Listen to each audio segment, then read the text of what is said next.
Chapter 24, The Breaking Point, December 2019. It hadn't come out of nowhere. That's the first thing I need to say. It wasn't sudden. It wasn't a breakdown or a psychotic snap.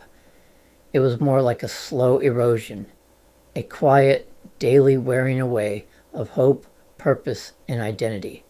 It was the accumulation of years spent trying to live in a world where a lie had become the first truth associated with my name. That day, I had Googled my name. Again, I don't know what I was hoping for. Maybe that the link had vanished, that the internet had finally moved on, that something had shifted in my favor. But there it was, like always. The headline, the charge, the lie. And this time, it broke me.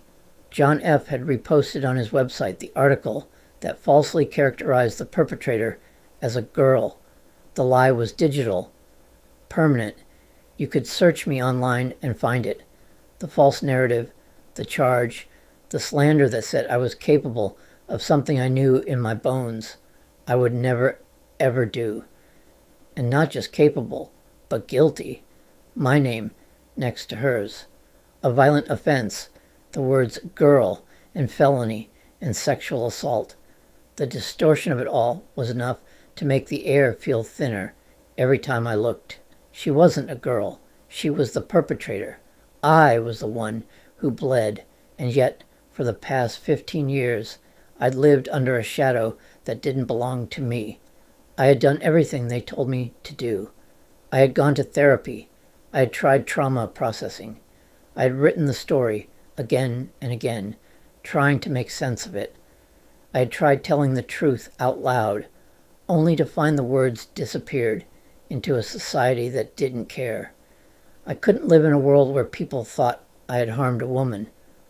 That was the mantra I had repeated to therapists, advocates, friends, anyone who would listen. But the thing about mantras is, they aren't spells. They don't change the world. They just echo in your head until they become unbearable. And in December of 2019, it became unbearable.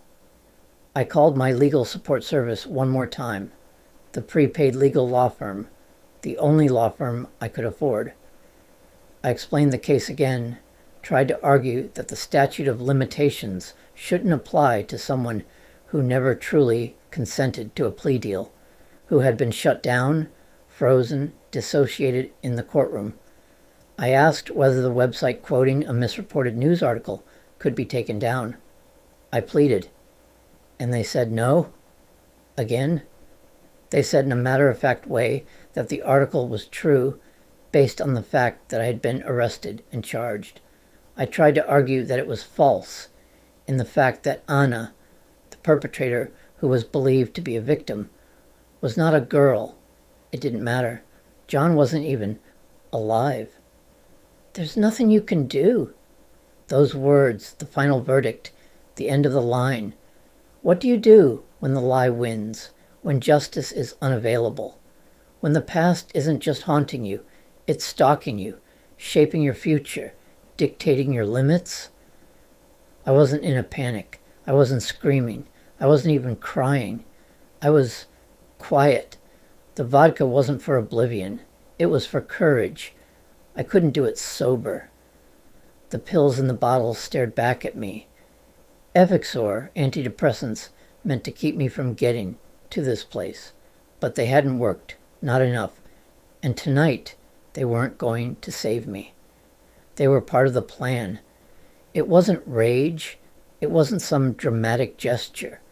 It was simply the only thing that made sense after the law firm said what they did. After the same lie kept rising to the top of every search. After hearing again that John F.E.S. reposting of a misinformed article, one that wrongly referred to my attacker as a girl, was untouchable because it was quoting a news source. Even in death, he had power over my name. Even after all these years, my name was still tangled in something grotesque and false. It didn't matter that Anna was a grown woman. It didn't matter that she was the one who assaulted me.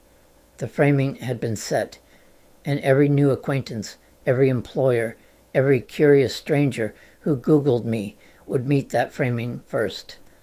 I picked up my phone again and typed out a message to Ali. I told her I was sorry. I told her I regretted bringing her here to the U.S., even if I hadn't made her choices for her. But mostly, I told her what I was doing. It was late.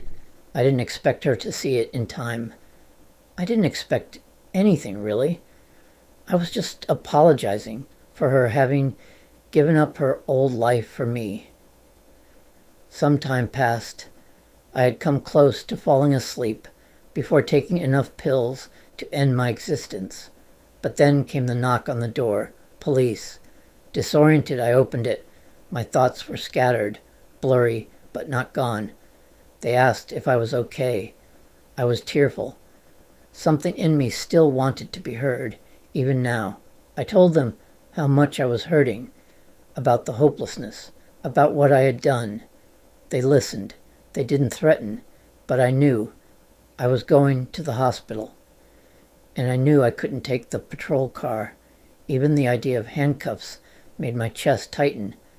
I had warned them before, not as a danger to anyone, but as a victim of a system that saw me as something I wasn't. I told them I would go in the ambulance, thinking, please, no cuffs. They agreed. I lay on the stretcher in the emergency room at UNC, the lights buzzing faintly above. The hospital air smelled sterile, overwashed, distant. It was December 11th, 2019, just past midnight. I wasn't crying anymore. I wasn't resisting. I was embarrassed. A hospital volunteer sat beside me. I couldn't bring myself to say much, but there was a strange sense of peace, not comfort, but surrender. I wasn't in control anymore. That pressure was gone. Part of me thought maybe this wasn't even a real attempt. I hadn't taken all the pills. I hadn't lost consciousness. But that's not what mattered. I had crossed a line inside myself, and I didn't know if I could go back. Eventually, they moved me to another floor. I hadn't seen a psychiatrist yet, just nurses who checked my vitals and asked quiet questions. I remembered this process. I had once been the one doing the evaluations, visiting patients on medical floors to decide if they were going to be going home or if their suicide attempt was serious enough. Now I was the patient, and I knew exactly what was coming. When the psych resident finally arrived, a woman younger than me, calm but firm, I tried to talk my way out of it. I tried to argue that someone with my background would have known what was suicidal. Later, I would admit to myself that if I had not nearly fallen asleep, or if I had the chance, I would have continued to take pills until I had taken enough. She looked at me gently. You're going to be admitted. There was no convincing her otherwise.